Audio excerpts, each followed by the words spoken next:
we downloaded a data file from Top Hat and made a point of protecting the data itself so that any changes we made, we wouldn't lose our original data.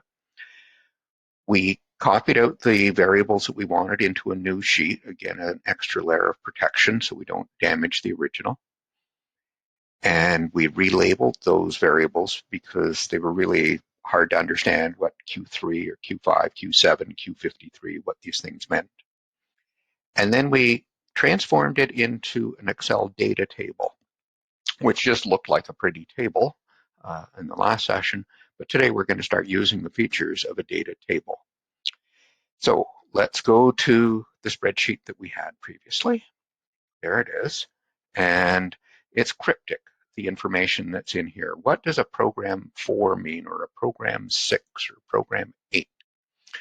That we'd like to change it so that we can see things, understand this much better than what we've got right now. So what we're going to do is we're going to create what are called lookup tables that are going to be the number equivalent and what the verbal description will be for each of these. So open another sheet over here, and we're going to rename this one. Right click and then hit rename, and I'm going to call it lookup so I know what's being saved here. And then up here, I'm going to put in terms of program information. And program, let's make this bigger so you might be able to see it better. So program, the numbers go from up to 14. 1, 2, 3, 4, 5, 6, 7, 8, 9, 10, 11, 12, 13, 14.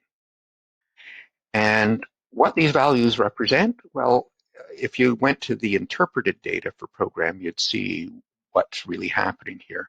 This is actually question 5, and it has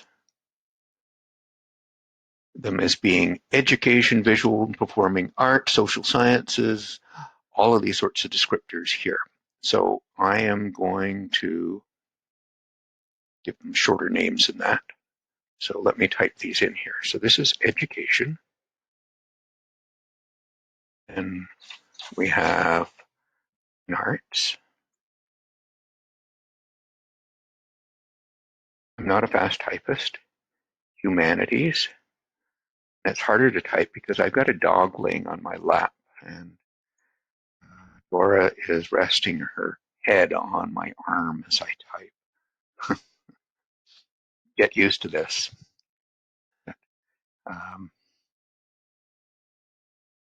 That Dora works with me. I work with her.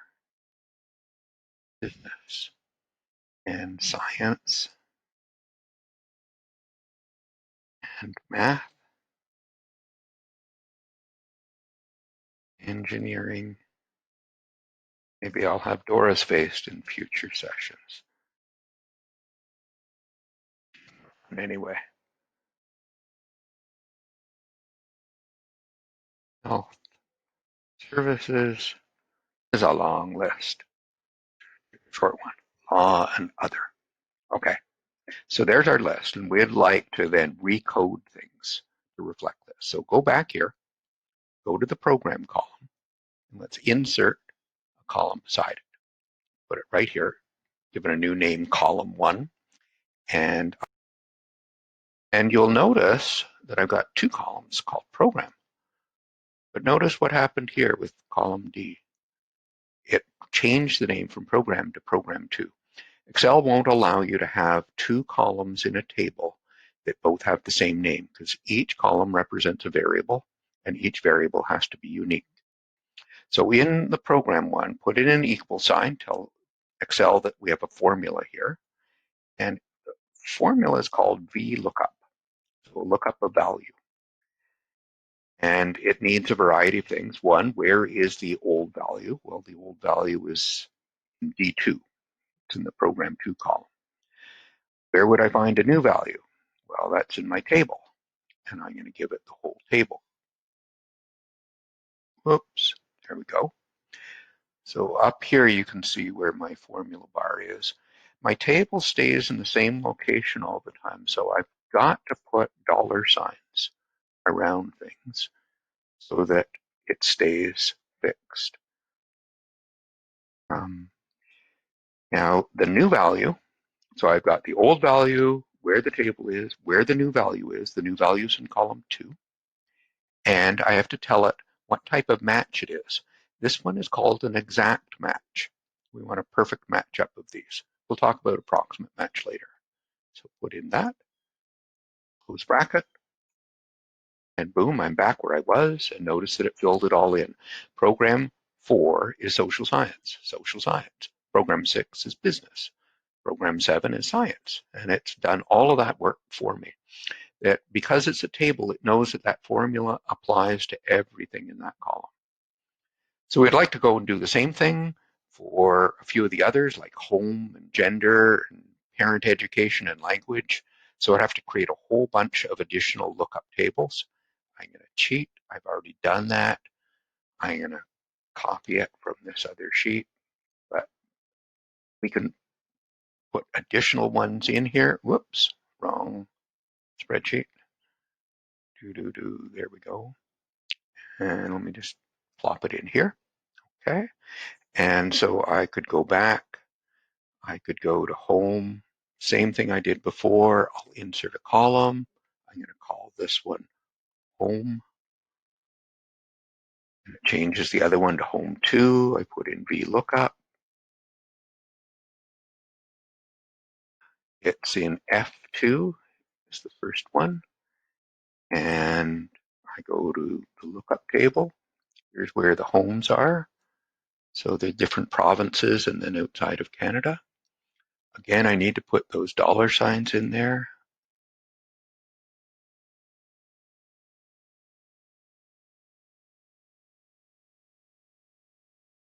And it's in column 2. And I want an exact match. And boom, it's put in where all the students came from. That if I go over here to gender, and let's just do that one and then move on. Well, we can deal with language and education. You can do on your own. So insert, I'm going to call it gender. Now, the survey only asked male or female. So, whoops. Put my equals, VLOOKUP. The old value is in N2. My table is over here. So I have 0 equals male, 1 equals female. Some dollar signs again.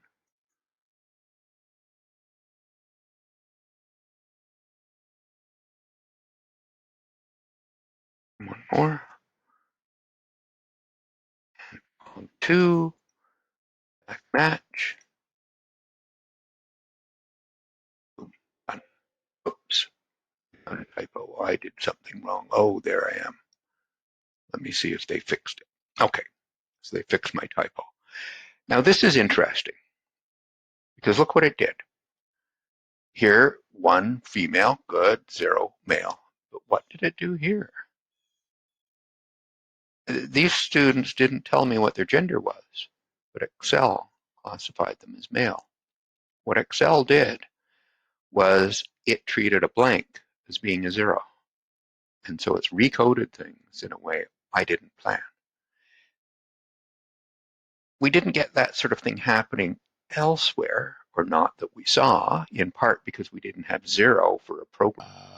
Somewhere down here, we are probably going to find someone that didn't tell us where they were from or what their program. Oh, there's one.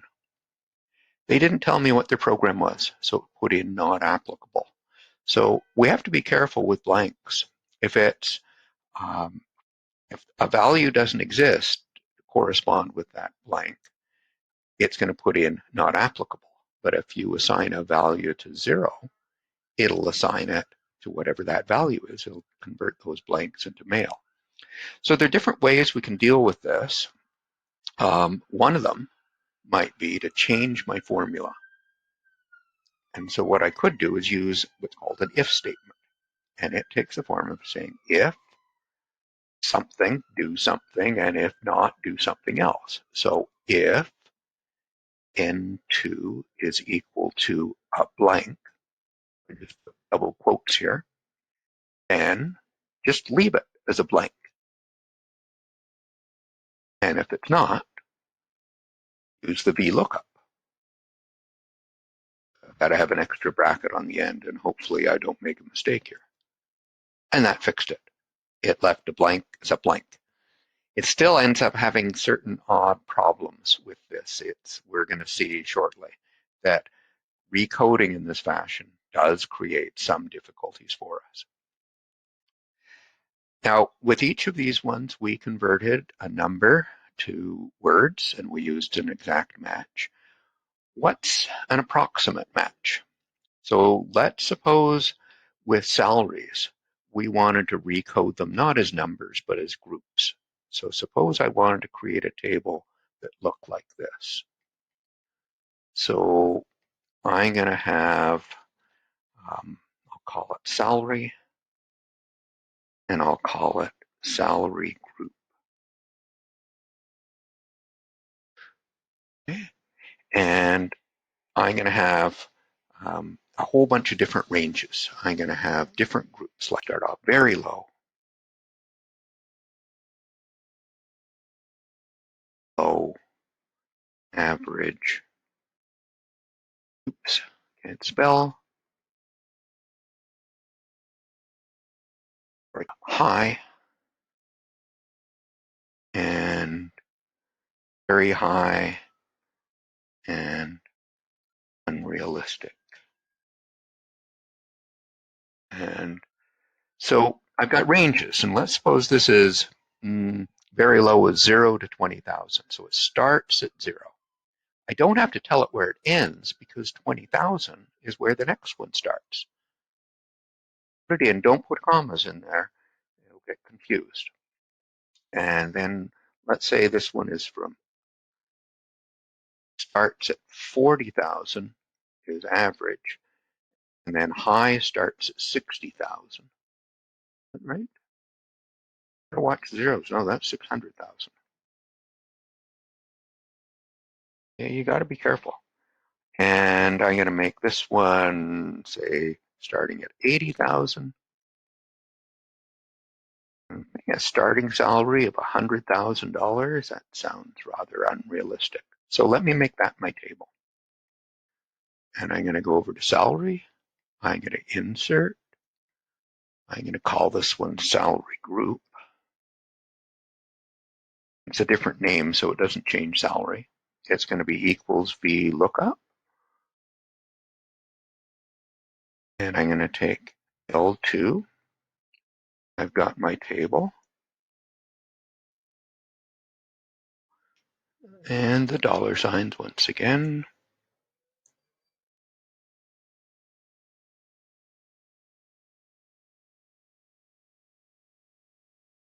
And second column. And this time I'm going to say an approximate match.